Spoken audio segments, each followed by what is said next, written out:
red flag, heads up. This is not a normal Kahoot. You probably are familiar with the game Kahoot, but have you ever tried a blind Kahoot? Instead of reviewing material with your students, you're using Kahoot to introduce material that they haven't actually learned yet. It's one of my favorite ways to take a game that they're familiar with, they know it, they love it, and put a twist on it so it's not like, oh man, I'm playing this game again. In this video, I'm gonna explain what a blind Kahoot is, how to create it, and how to use it to teach an entirely new concept to your students. Let's dig in.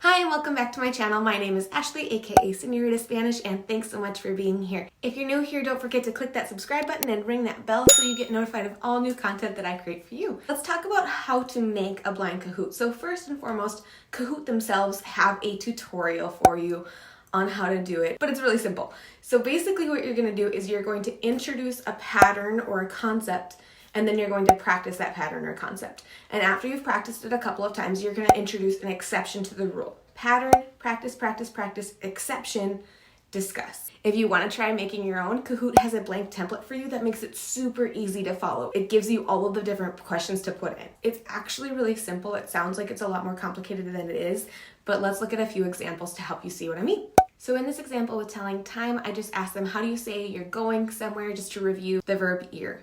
And then we practiced a whole bunch of different yo voy a las time. Yo voy a las time, yo voy a las time, changing out the place.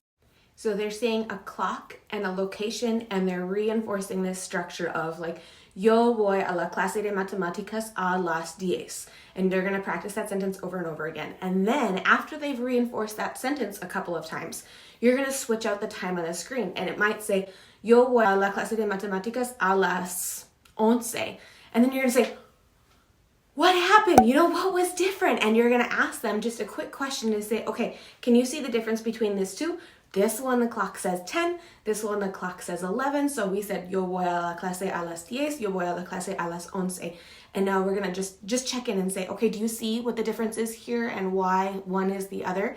Okay, and then you're going to reinforce that slight basic change where they're gonna just switch out something very simple with the original structure or the original pattern. So then after we've reinforced kind of that basic difference, like the hour, right? If we're gonna stick with telling time, you're gonna keep reinforcing that basic switch. And then you're gonna introduce a new exception.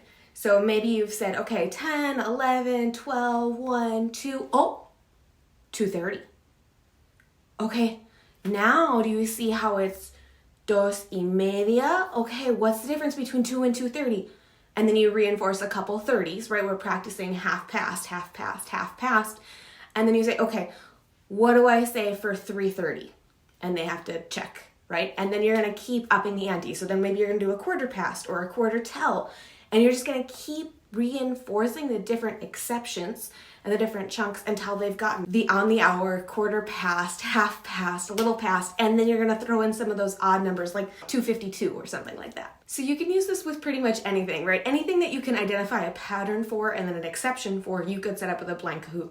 Like maybe you're gonna do it with gustar and infinitives, and then gustar and nouns, and then gustar and singular versus plural nouns. Okay, there's a bunch of different patterns there, and you can kind of introduce and reinforce along the way.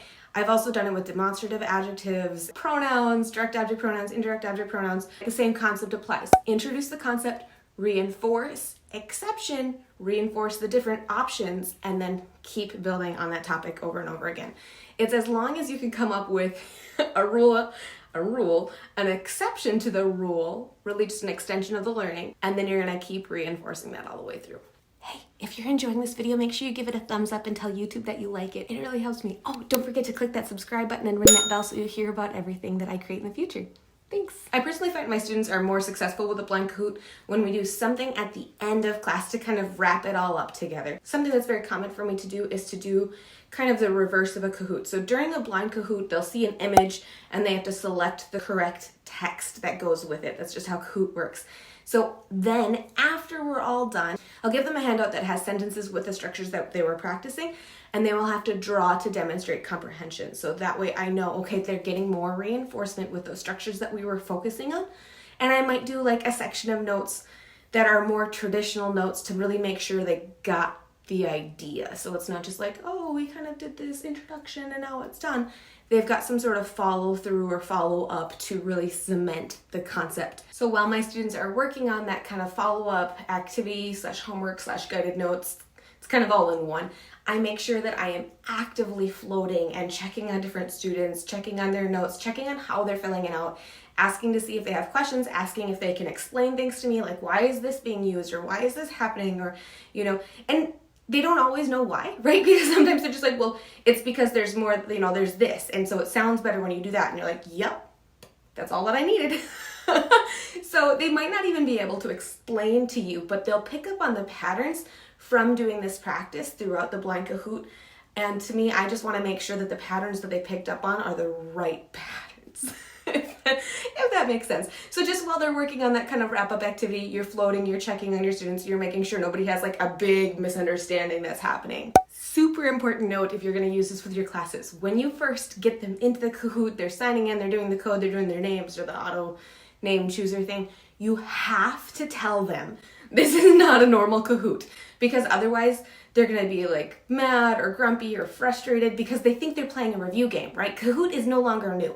They've played it in other classes. Chances are very high your students have experienced Kahoot at some point in time in their academic life. So when they walk into your class and they see the Kahoot on the screen behind them and they go to enter the code, before you click start, you need to tell them this is not review. This is new. You don't know what we're doing. Part of the game is guessing, and you're going to learn how to make educated guesses. So you need to make sure you give them that kind of like red flag heads up ahead of time, because otherwise they're going to hate it and it's going to stink. So clue them in first. I do have some pre-made ones for you that you could try. I know I mentioned a time one specifically. I have a couple different ones you could just try. They're linked in my blog post explaining blind Kahoot, which I will link in the description below for you. So that way, if you just want to see how I've set it up so you can get an idea. Again, the template that Kahoot has created is super helpful. Their tutorial is very helpful. I know sometimes it's just nice to see how somebody else has done it though. So I'll make sure to link that in the description below. That's everything. That's all I have for you.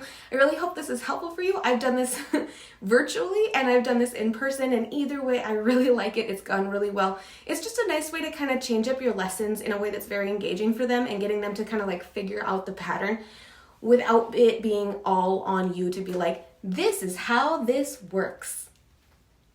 Please tell me in the comments below, do you think you're going to try this strategy out? Do you think this is something that could be useful for you students? Have you ever done a blind Kahoot before? Thanks so much for watching. If you haven't yet, please make sure you click that subscribe button and ring that bell so you get notified of all new content in the future.